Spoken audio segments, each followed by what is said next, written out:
The Miami Heat are completely broken. As of this recording, they are 4-14 since the Jimmy Butler trade and basically look like a team that has absolutely no direction. Obviously, all of this relates back to the Jimmy Butler trade, but if he wasn't even playing, then how could him being traded away have impacted the team this much? Well, there's a few things happening here now that Jimmy Butler is no longer on the Heat. First things first, the Heat cannot score. They are one of the worst offensive teams in the entire league, and I'm not exaggerating. Obviously, there are teams around the league like the Hornets and the Jazz and a variety of other teams that are just not really trying on a night-to-night basis. The Sixers are going to be one of these teams here coming up pretty soon as well. They are not trying to win games, but amongst teams that are actually trying on a night-to-night basis to score points and win games, the Heat are arguably the worst offensive team in the entire league amongst that group. Right now, the Heat are bottom 10 in offensive rating in the entire league, and that is a massive problem for them that has not gotten better since Jimmy Butler was traded away. But related to that is the second thing that's happening here. They just aren't that talented. When you look at the other teams in the Eastern Conference that are above Miami, it makes total sense in terms of the talent on the roster. Right now, Miami's roster is undoubtedly worse than, of course, Cleveland, Boston, New York, Milwaukee, Indiana,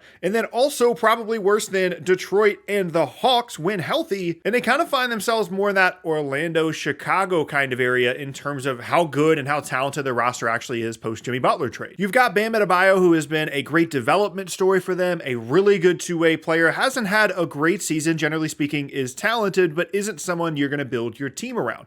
Tyler Hero is good. He can really score the ball, but clearly is not driving winning very much in Miami. And then Andrew Wiggins is a significant piece of the Jimmy Butler trade in the first place that has just not gotten accustomed to a new role, a bigger role in Miami. And outside of those three guys, what do you really have from a talent perspective in Miami? Terry Rozier is just bad at basketball now after the traded a first-round pick for him last year. Khalil Ware could be something. Jaime Jaquez was good last year. Duncan Robinson can shoot occasionally. Apart from that, there's not a whole lot going on in this roster. And it's not just the top end talent, it's the depth as well. And that's just been a consequence of Miami being good the last couple of years and those guys leaving for more money in free agency. Max Strus is in Cleveland now. Gabe Vincent is playing well for the Lakers this year. They don't have any other depth pieces, and the pieces at the top aren't especially good either. But as it relates specifically to the Butler trade, there's something else happening here as well. But before we get to that, I want to thank the sponsor of today's video, Raycon. Now, of course, we know that in March, there is a ton of good basketball on, but there's also games on pretty much every day,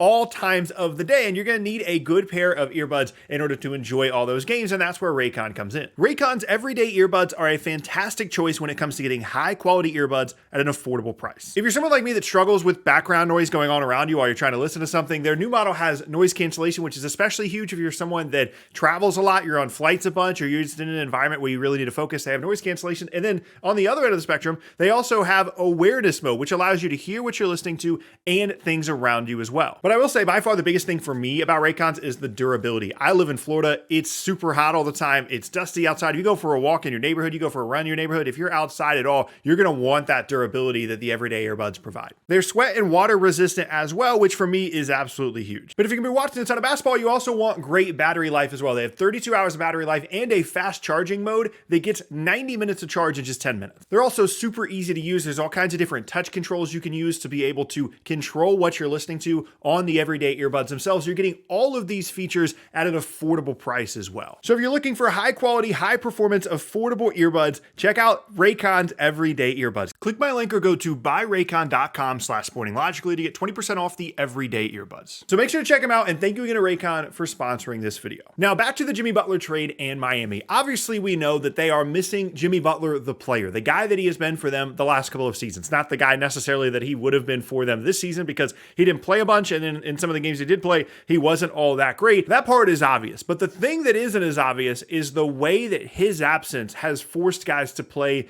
different roles. Tyler Hero is playing the biggest offensive role he's ever played in his entire career. Andrew Wiggins is suddenly being relied upon offensively in a way that he really hasn't been in a while, even when he was really good at times in Golden State. Bam Adebayo has been asked to do more offensively, which has caused a little bit of slippage for him defensively, and all these other role guys are being asked to do more as well.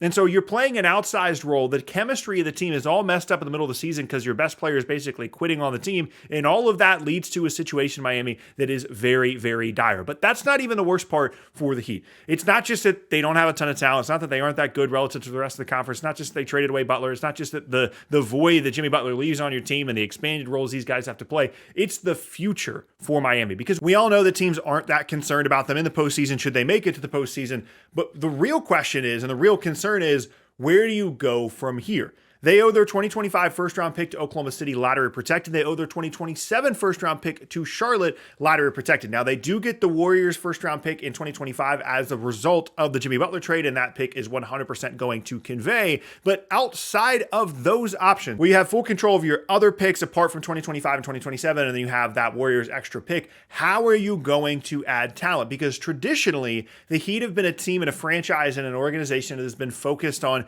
free agency and star acquisitions.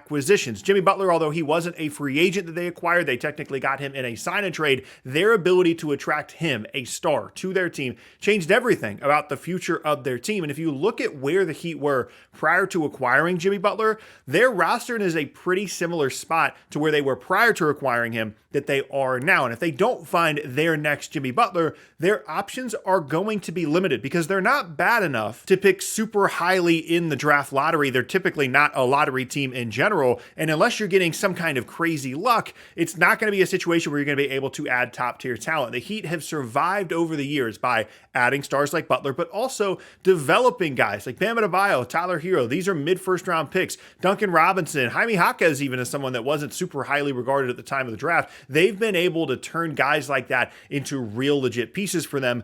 But that's a hard thing to do continually year after year and find yourselves at the top of the conference. So their focus is once again going to shift towards that star acquisition mentality. The problem is, apart from adding Jimmy Butler, and then you go back to the Heatles, of course, the Heat have not had a lot of success in terms of actually acquiring big-time star players to play for them. They've had a lot of success in terms of being in rumors for guys. They've been involved in potentially trying to trade for and rumored destinations for a bunch of guys over the years. Before Donovan Mitchell ended up in Cleveland, they seemed like a real option to get him and a preferred option for Donovan Mitchell. And then even before he re-signed in Cleveland this past offseason, there was a bunch of rumors about him going to Miami. Of course, we all know how the Damian Lillard situation went and how he desperately wanted to go to Miami and how different things might have been over the last couple of seasons for them had they been able to add Dame, because it's pretty clear that Jimmy Butler wanted to play alongside more talent, and Dame was one of those guys. They weren't able to get him. He ends up in Milwaukee. Bradley Beal has been a guy that's been rumored for them over the years.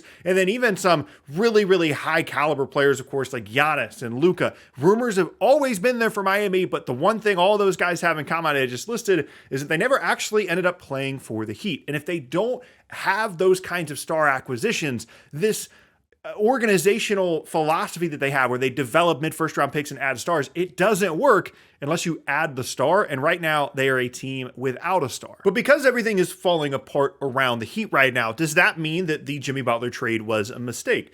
No, of course not. They had to trade him away in the middle of the season. It was a situation that needed to be resolved. And ultimately, I still think they got pretty good value considering the situation around Butler and how much he was trying to force his way to particular teams and what was a pretty limited market for him as a result. The two mistakes that Miami made when it comes to the Jimmy Butler situation that has now led them to where they are one, creating an environment in which Jimmy Butler felt like he had to and wanted to request a trade in the first place. He didn't feel welcome within the organization. Some of the comments made publicly by Pat Riley, as well as a lack of talent acquisition that made him frustrated over the years. And the second mistake they made was they became a team that was over-reliant on their main star, because even though they developed guys like Tyler Hero and Bam Adebayo well, they didn't set their roster up well for short or long-term success once Butler inevitably either aged out of being a really good player or in this scenario ended up in a trade and wanted out.